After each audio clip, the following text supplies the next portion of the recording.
ये बच्ची जिसे आप देख रहे हैं ये कोई आम बच्ची नहीं बल्कि हिंदू मजहब की देवी दुर्गा का अवतार है। इसके मुल्क में हजारों लोग इसकी पूजा करते हैं और इससे दुआएं मांगते हैं। आप यही सोच रहे होंगे कि 3 साल की बच्ची कैसे देवी हो सकती है। इसका नाम तृष्णा शाकिया है। तृष्णा शाकिया का ताल्लुक नेपाल से है।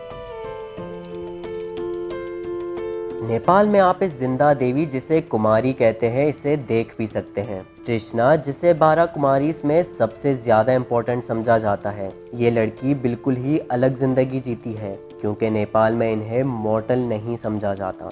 यानी कि ये समझा जाता है कि जब तक ये देवी है ये मर नहीं सकती। ये अपनी फैमिली के अलावा किसी से बात नहीं कर सकती और सिर्फ कुछ ही चीज़ें खा सकती है। ये सिर्फ लाल कलर के कपड़े पहन सकती है और इन्हें अपने मंदिर में ही रहना होता है जब तक इन्हें कुमारी समझा जाता है।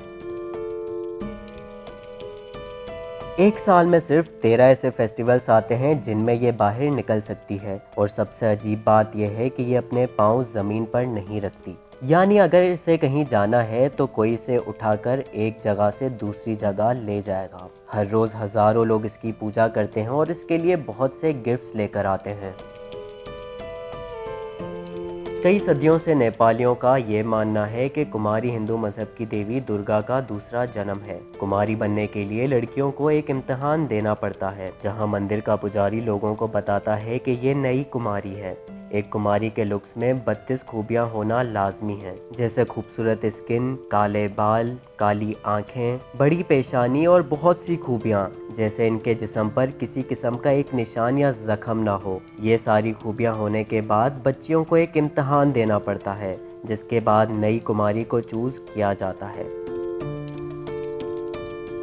इस इम्तिहान में बच्ची को एक अंधेरे कमरे में डाल दिया जाता है जहां 108 भैंसों के कटे हुए सर होते हैं और जमीन पर खून ही खून होता है और भयानक मास्क पहनकर आदमी नाच रहे होते हैं। ये सब उस बच्ची को डराने के लिए किया जाता है। अगर बच्ची उस रूम में जरा सा भी डरती है तो उसे डिस्क्वालीफाई कर दिया जाता है और अगर बच्ची बगैर डरे ये सब देख लेती है तो इसका मतलब ये होता है कि अब बच्ची की ज़िंदगी बदलने जा रही है और फिर वो एक आम बच्ची से एक देवी बन जाती है।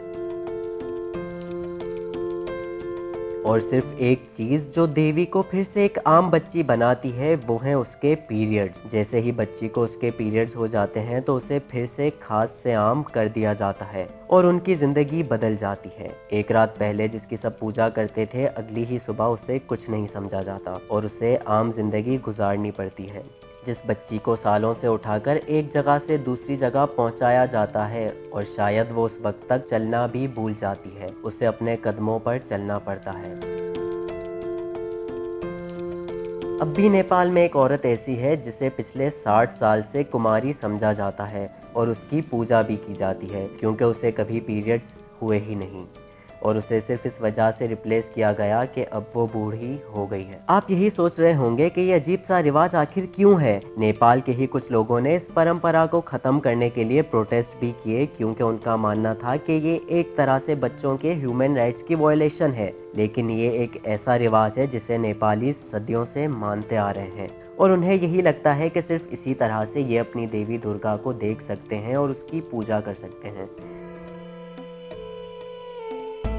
आप चाहे हिंदू, मुस्लिम, क्रिश्चियन या एथियस्ट हो, हमें कमेंट में बताएं कि नेपाल की इस देवी के बारे में आप क्या सोचते हैं और क्या इस रिवाज को आप सपोर्ट करते हैं। वीडियो इन्फॉर्मेटिव लगी तो इस तरह की और वीडियोस देखने के लिए OMG कहानियों को फॉलो करें और YouTube चैनल को सब्सक्राइब करें।